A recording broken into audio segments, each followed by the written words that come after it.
Salut, c'est Jean-Benoît, quatrième jour au sein du Crudger Park et nous avons quitté le Skukuza Camp et nous sommes désormais dans l'Orpen Rest Camp et je vais vous le faire visiter un petit peu. Donc vous voyez juste ici c'est l'entrée, donc là actuellement à 17h30, alors ça ouvre tous les jours à 6h du matin et ça ferme tous les soirs à 17h30, donc avec les protections pour faire en sorte qu'on ne se fasse pas attaquer par les animaux dans la nuit, même s'il y a peu de chances que ça arrive à mon avis. Quelques carcasses ici. Et je vais vous montrer ce qui est assez sympa, c'est le petit tableau, une sorte de tableau collaboratif où on peut mettre des petites pastilles en fonction des animaux qui ont été vus sur telle ou telle route. Donc on voit qu'aujourd'hui, aujourd'hui il n'y a pas encore grand chose puisque les gens sont en train de... sont en voiture justement en train de visiter et c'est à midi et ce soir qui mettront les petites pastilles. Et donc pour vous montrer un petit peu où on est, l'Orpen Rest Camp où je suis actuellement c'est ici et nous étions auparavant au Skukuza Rest Camp, donc plus au sud. Et actuellement on est relativement, enfin on n'est pas déçu, c'est un grand mot, mais on voit moins de choses à l'Orpen ici puisque c'est beaucoup plus aride, il y a beaucoup moins de points d'eau notamment pour les animaux. Donc on voit un peu moins de choses, même si on a encore vu des girafes, des zèbres. On voit beaucoup de zèbres par ici par exemple. Mais voilà, on voyait un peu plus de choses au sud, à Skukuza. Ici c'est le tableau des excursions. Donc actuellement on n'a pas encore fait d'excursion, mais on en fera une ce soir. On va faire le Sunset Drive. Et du coup on voit que hier soir, lors de cette activité, tous les animaux qu'ils ont vus, et c'est intéressant puisqu'ils ont vu des léopards. Le léopard c'est le dernier des Big Five qu'on n'a pas encore vu. On a vu des lions, on a vu des éléphants, on a vu les rhinocéros, on a vu les buffles, mais il nous manque le léopard pour compléter le Big Five actuellement. Donc vous avez la réception ici. Donc ce camp-là est plus petit que l'était le Skukuza. Mais c'est quand même à chaque fois des mini-villes où on trouve tout ce dont on a besoin.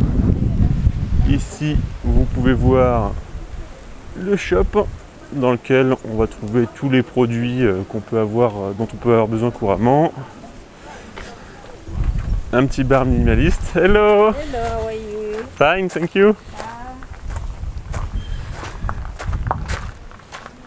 Je vais remonter un petit peu, vous allez voir l'allée principale, donc je sais pas combien il y a de logements ici, mais c'est un camp relativement petit. Et un petit peu à côté, il y a notamment des camps pour tous ceux qui font du camping. Là c'est vraiment des habitations en dur, que je vais vous faire visiter. Donc là on a la petite boîte pour rendre les clés si on part tôt. Et c'est vrai que les journées commencent très tôt, puisque on part généralement juste avant le lever du soleil.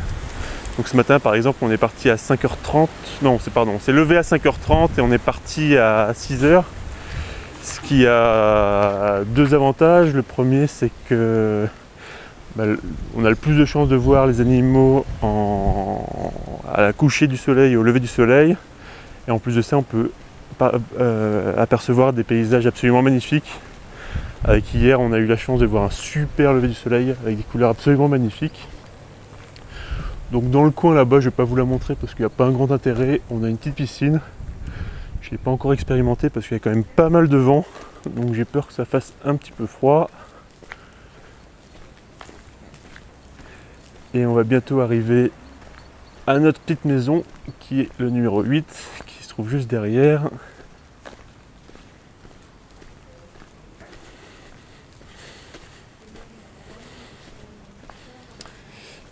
La voilà, donc notre voiture toujours aussi sale, ça va pas en s'arrangeant.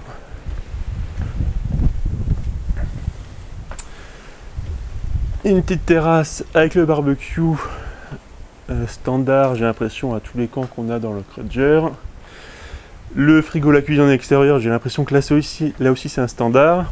Et donc vous remarquerez, c'est assez marrant que tous les placards, tous les tiroirs disposent de loquets.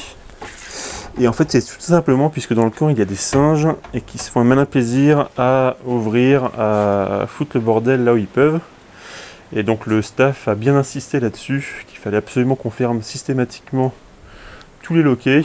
C'est que ça doit arriver assez régulièrement que les singes viennent foutre le bazar. et je vais vous montrer l'intérieur. Ça va être rapide parce que c'est très simple.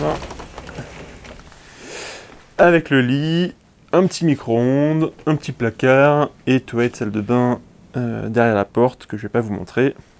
Donc voilà notre environnement de l'Orpenreskamp actuellement. A plus tard!